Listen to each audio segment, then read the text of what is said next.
On July 13, 2011, two sailing enthusiasts found a black suitcase floating in the Sea of Brittany, France, and turned out to be a man's body, which began a long and tortuous investigation.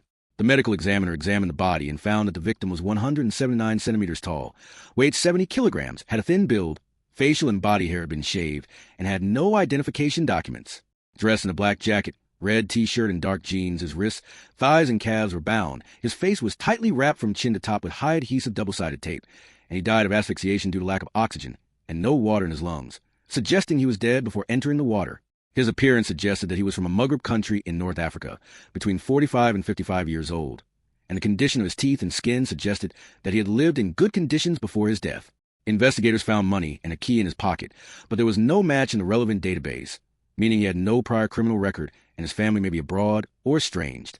With no obvious identification on the body, investigators have limited leads to go on. They found that the luggage was made in China, the clothing was a common brand, and the blue rope for the tie was made in Italy and sold in many parts of France.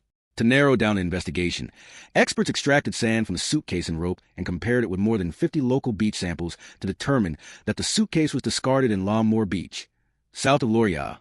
After analyzing the microbes in the luggage, it is concluded that the suitcase has been floating in the sea for nearly a month, and the murder may have occurred in June. In addition, investigators based on the skull and facial features of the deceased the use of facial reconstruction technology to restore his face, but with the reconstructed image in the local investigation still fruitless. It wasn't until 8 months later that investigators turned their attention to the key found in the victim's pocket. The key belongs to the widely used Vachette brand in France and is a high-end collection produced after November 2009, with 399 sets produced. After extensive visits, investigators made a breakthrough at the 144th locksmith on the list. Locksmith recalled that a year and a half ago, a 50-year-old tenant looked for him to repair the lock, but did not take it away. The investigators took the key, and it matched the lock. Based on information provided by the locksmith, they found the apartment in the center of Paris and identified the dead man as Farid, a massage parlor owner from Algeria. Farid's apartment is in an upscale neighborhood in the 8th arrondissement of Paris, but the interior is simple and cheaply furnished. Further investigation revealed that the massage parlor he was running was located in the Pigalle district, northeast of Paris, which has a rich nightlife and sex industry. The massage parlor earns up to 3,000 euros a day and 90,000 euros a month, but Farid lives in a shabby apartment and claims low-income benefits.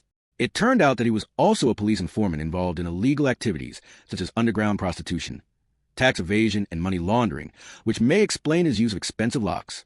As the investigation progressed, Farid's double life came to light.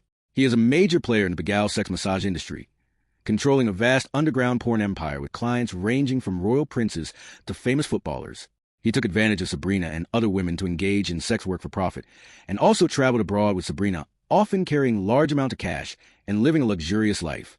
During the investigation, Sabrina came into contact with the police. She was close to Farid, and she disappeared after he disappeared. In addition, another woman, Elodie Lechalek, also came to the attention of police. She worked at Farid's massage parlor until the end of the summer, and she was born in the town of Loria, where the body was found. After months of investigation into Sabrina and Elodie, the police decided to disclose details of the case to the media, leading to the suspect.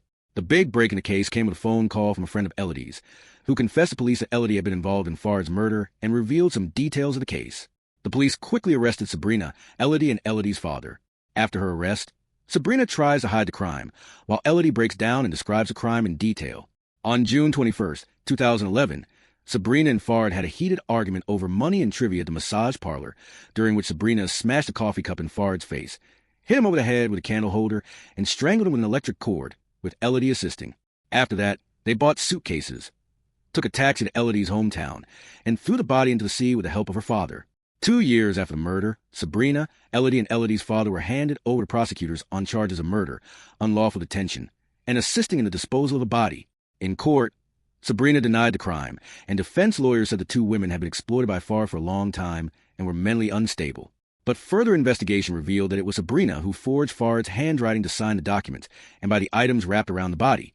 In 2014, the court ruled that Sabrina was sentenced to 12 years in prison as a mastermind, Elodie was sentenced to 6 years in prison as an accomplice, and Elodie's father was sentenced to 1 year in prison, suspended for 1 year for helping dispose of the body.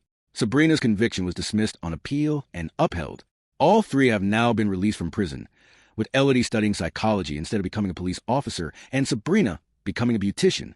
The case begins with the discovery of an unnamed floating body, and after a lengthy investigation, uncovers a dark story hidden behind a bustling city. Fard's double life, the tragic experiences of Sabrina and Elodie, as well as the complex social phenomena behind them, are exposed in this case, and let people see the struggle and distortion of human nature in the face of desire and oppression.